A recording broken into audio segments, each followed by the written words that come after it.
Hello friends, welcome back to my channel. ഞാൻ ഇന്ന് വന്നിരിക്കുന്നത് ഒരു അടിപൊളി ഷുഗർ ഗ്ലേസ്ഡ് ഡോണറ്റ് റെസിപ്പി ആയിട്ടാണ്. സോ ഇത് ഉണ്ടാക്കിയെടുക്കാൻ വളരെ എളുപ്പമാണ്. നമുക്കിത് ഉണ്ടാക്കുന്നത് എങ്ങനെയാണെന്ന് നോക്കാം. അതിനായിട്ട് നമുക്ക് വേണ്ടത് ഒരു മുട്ട വേണം. മുട്ട റൂം ടെമ്പറേച്ചറിലുള്ള മുട്ടയാണ് വേണ്ടത്. അതിലേക്ക് 3 ടീസ്പൂൺ പഞ്ചസാര ചേർത്ത് കൊടുക്കുന്നുണ്ട്. ഇനി ഇതിലേക്ക് ഒരു 1/4 ടീസ്പൂൺ ഉപ്പും കൂടെ ചേർത്ത് നന്നായിട്ടൊന്ന് ബീറ്റ് ചെയ്തെടുക്കണം.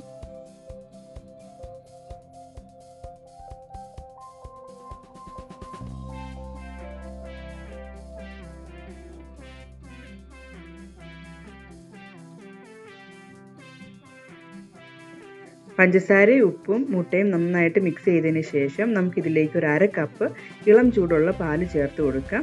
എന്നിട്ട് നമുക്ക് പാലും കൂടെ നന്നായിട്ട് ഇതിൻ്റെ കൂടെ മിക്സ് ചെയ്ത് ചേർക്കാം.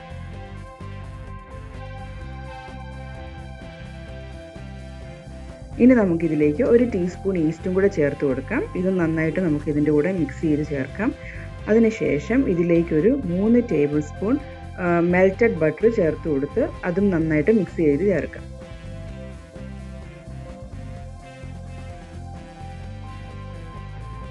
ഇനി ഈ മിക്സിലേക്ക് ഒരു 2 കപ്പ് മൈദ ചേർത്ത് ഒരു സോഫ്റ്റ് ഡോ കിട്ടുന്നിടം വരെ നന്നായിട്ടൊന്ന് കുഴച്ചെടുക്കണം.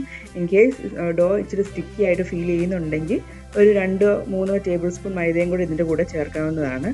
അതിനുശേഷം ഇത് നന്നായിട്ട് ഒരു 5 മിനിറ്റോളം നന്നായിട്ടൊന്ന് കുഴച്ചെടുക്കണം.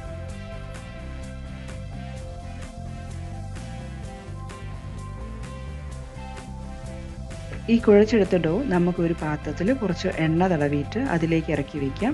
ഈ ഡോയുടെ മുകളിലും കുറച്ച് എണ്ണ തടവി നമുക്ക് ഒരു നനഞ്ഞ തുണി വെച്ച് ഒരു മണിക്കൂർ അല്ലെങ്കിൽ 2 മണിക്കൂർ ഇതൊന്ന് ഫെർമെൻറ്റ് ചെയ്യാൻ വയ്ക്കാം. നമ്മൾ നനഞ്ഞ തുണിയിട്ട് മൂടി വയ്ക്കുന്നത് എന്തിനാണെന്ന് വെച്ചാൽ ഈ മാവ് ഡ്രൈ ആയി പോകാണ്ടിരിക്കാൻ വേണ്ടിയിട്ടാണ് നമ്മൾ നനഞ്ഞ തുണി വെച്ച് ഇത് മൂടി വയ്ക്കുന്നത്. 1 മണിക്കൂറിന് ശേഷം മാവ് നന്നായിട്ട് പൊങ്ങി വന്നിട്ടുണ്ട്. അപ്പോൾ നമ്മൾ കുറച്ച് പൊടി അതിൻ്റെ മുകളിൽ വിതറിയിട്ട് ഒന്നുകൂടെ കുഴച്ചെടുക്കണം.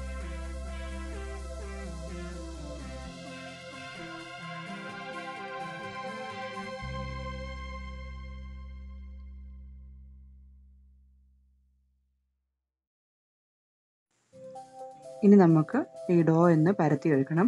അതിന് വേണ്ടിയിട്ട് ഞാൻ കുറച്ച് പൊടി വിതറിയിട്ട് ഈ ഡോ ഒന്ന് പരത്തിയെടുക്കുന്നുണ്ട്. ഒരുപാട് തിന്നായിട്ട് നമ്മൾ ഡോ പരത്തിയെടുക്കണ്ട, കുറച്ച് തിക്നെസ്സിൽ വേണം ഡോ പരത്തിയെടുക്കാൻ വേണ്ടി.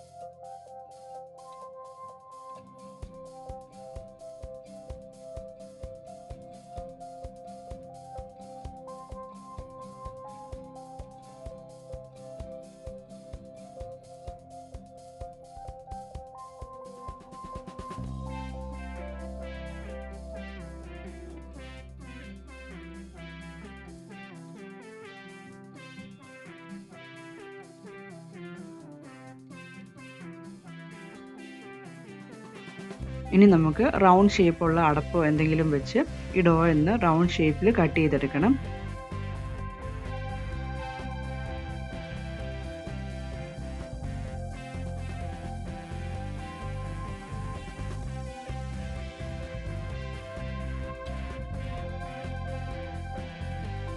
അതിനുശേഷം നമുക്ക് നടുവിലൊരു ചെറിയ ഹോള് കിട്ടാൻ വേണ്ടിയിട്ട് ഞാനൊരു ചെറിയ അടപ്പ് വെച്ച് ഒന്ന് പ്രസ് ചെയ്ത് കൊടുക്കുന്നുണ്ട്. അതിനുശേഷം നമുക്കിതൊരു പാത്രത്തിൽ കുറച്ച് പൊടി വിതറിയതിന് ശേഷം ഒരു 1/2 മണിക്കൂർ കൂടി മാറ്റി വയ്ക്കണം. ഒരു നനഞ്ഞ തുണിയിട്ട് മൂടി വേണം ഇത് മാറ്റി വയ്ക്കാൻ വേണ്ടിയിട്ട്. 1/2 മണിക്കൂറിന് ശേഷം ഡോണറ്റ് നന്നായിട്ട് പൊങ്ങി വന്നിട്ടുണ്ട്. ഇനി നമുക്ക് ചൂടായ എണ്ണയിലിട്ട് ഇത് വറുത്തെടുക്കാം. ഒരു ലോ ഫ്ലെയിമിലിട്ട് വേണം നമ്മൾ ഡോണറ്റ് വറുത്തെടുക്കാൻ വേണ്ടിയിട്ട്. അതിനുശേഷം നമുക്ക് ഡോണറ്റിന് മുകളിലേക്കുള്ള ടോപ്പിംഗ് പ്രിപ്പയർ ചെയ്യാം. അതിന് വേണ്ടിയിട്ട് ഞാൻ 1/2 കപ്പ് പൊടിച്ച പഞ്ചസാരയും 3 ടേബിൾ സ്പൂൺ പാലും ഒരു 1/2 ടീസ്പൂൺ വാനില എസൻസും നന്നായിട്ട് മിക്സ് ചെയ്യുന്നുണ്ട്.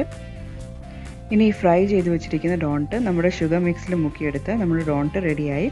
ഈ റെസിപ്പി നിങ്ങൾക്ക് ഇഷ്ടമായെങ്കിൽ എൻ്റെ ചാനൽ സബ്സ്ക്രൈബ് ചെയ്തിട്ടില്ലാത്തവർ സബ്സ്ക്രൈബ് ചെയ്യുക, ലൈക്ക് ചെയ്യുക, കമൻറ്റ് ചെയ്യുക, ഷെയർ ചെയ്യുക. താങ്ക്